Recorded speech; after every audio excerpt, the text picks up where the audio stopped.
मुअज़्ज़ज़ ट्रस्टीगण, लाइक़-ए-एहतराम उलमाए किराम, वो काबिल कद्र शिक्षक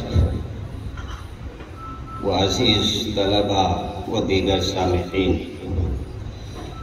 अस्सलामु अलैकुम रहमतुल्लाहि व बरकातुहू।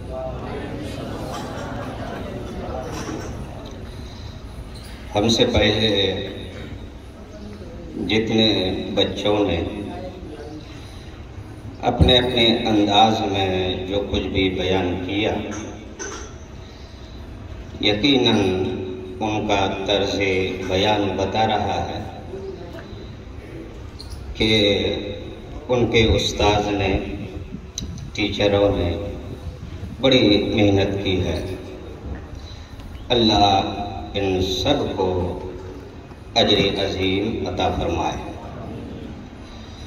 देखिए, आज यौम आज़ादी है और आज़ादी चाहती है किसी कुर्बानी को। बगैर कुर्बानी के कोई बड़ी कामयाबी या बड़ी अज़मत, बड़ा मर्तबा, बड़ी पहुंच हासिल नहीं हो सकती है। कुछ पाने के लिए कुछ खोना पड़ता है। अब देखिए कि किसी चीज को हासिल कर लेना ये अलग चीज है, अलग बात है, लेकिन उस हासिल की हुई चीज को सही तौर पर इस्तेमाल करना और उसको प्रमोशन देना, तरक्की देना, सदा कायम रखना, ये उससे बड़ा कमाल है। आपको मैं मिसाल दूं कि मस्जिद बना लेना यकीनन कमाल है। बड़ी मेहनत की गाड़ी कमाई लगा के मस्जिद बनाएंगे, यकीनन कमाल है। लेकिन उससे बड़ा कमाल है उस मस्जिद को खुराक देना, यानी 5 वक्त के नमाजियों से मस्जिद को खचाखच भरा रखना। हाथी खरीदना यकीनन कमाल है, मगर उससे बड़ा कमाल है उस हाथी को ग़िज़ा देना, उसको खुराक देना। इसी तरह किसी भी चीज को हासिल कर लेना कमाल है, लेकिन उसको तरक्की देना, सही सिमत पे लगाना और सदा कायम रखना, उससे बड़ा कमाल है। हिंदुस्तान में आज़ादी हासिल हो गई, हिंदुस्तान को आज़ादी मिल गई। बड़ी कुर्बानियों का समरा है कि ये आज़ादी मिली। किसी ने बेटे को गंवाया, किसी बीवी ने शोहर को गंवाया, किसी ने जवान औलाद को गंवाया, किसी ने बच्चों को बेसहारा किया। हत्ता कि आप तारीख उठाकर देखिए कि जब अल्लामा फजले हक खैराबादी ने फतवे जिहाद दिया था, अंग्रेजों ने कहा था कि फजले हक कोई मुश्किल काम नहीं है, बस मिनटों का नहीं बल्कि लम्हों का काम है, तुम रुजू कर लो, तुम माफी मांग लो, तुम्हें तरक्की दी जाएगी, तुम्हें दौलत दी जाएगी, तुम्हें सब कुछ दी जाएगी, रिहाई दी जाएगी।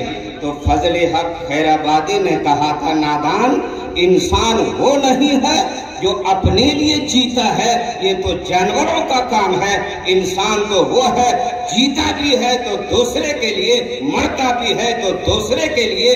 मुझे अपनी आजादी नहीं चाहिए, अपनी रिहाई नहीं चाहिए, मुझे अपनी फैसिलिटी नहीं चाहिए, मुझे अपनी तरक्की नहीं चाहिए, मुझे तो हिंदुस्तान और हिंदुस्तानियों की आजादी चाहिए।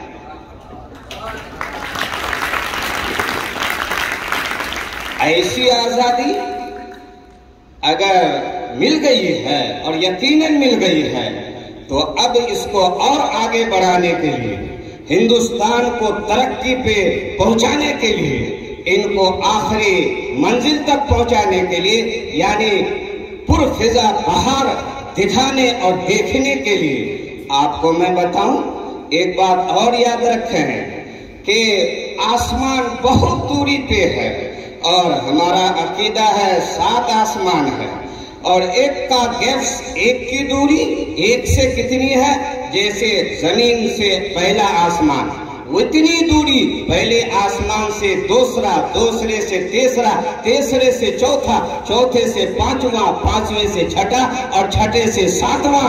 मगर अहले हिम्मत कहते हैं, हौसला रखने वाले कहते हैं कि आसमान में भी होल हो सकता है, सुराख हो सकता है।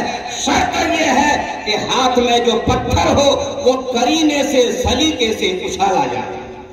अगर ये पत्थर हम सलीके से उछालते हैं और करीने से फेंकते हैं तो आसमान में भी होल हो सकता है। ये हिंदुस्तान आगे बढ़ सकता है, हिंदुस्तान पूरी दुनिया में अपनी पहचान करा सकता है। मगर शर्त यह है कि हमें वो जज्बा रखना पड़ेगा जिस जज्बे का पैगाम डॉक्टर इकबाल ने पहले ही दिया था, सारे जहां से अच्छा हिंदुस्तान हमारा, हम बुलबुले हैं इसके, ये गुलिस्तां हमारा। इसको आगे बढ़ाने के लिए हमें एक होना पड़ेगा। हिंदू, मुस्लिम, सिख, ईसाई भाई भाई बनकर, कंधे से कंधे मिलाकर, शाने से शाने मिलाकर, कदम से कदम मिलाकर, हाथ से हाथ मिलाकर, एक और नेक होकर अगर हम हिंदुस्तान की खिदमत करें, हिंदुस्तान में रहें, तो ये हिंदुस्तान भी आगे बढ़ेगा, हिंदुस्तानी भी आगे बढ़ेंगे। डॉक्टर इकबाल ने यही पैगाम दिया था, हिंदी है हम, वतन है हिंदुस्तान हमारा। मजहब नहीं सिखाता आपस में बैर रखना, हिंदी है हम, वतन है हिंदुस्तान हमारा। बस यही हौसला रखिए, यही जज्बा रखिए आगे बढ़ने का। खुद नफरतों को मिटाइए और मोहब्बत का पैगाम फैलाइए। सब अगर नफरतों को मिटाएंगे, मोहब्बत का पैगाम फैलाएंगे तो हम भी आगे बढ़ेंगे, हिंदुस्तान भी आगे बढ़ेगा। हिंदुस्तान जिंदाबाद, हिंदुस्तानी जिंदाबाद।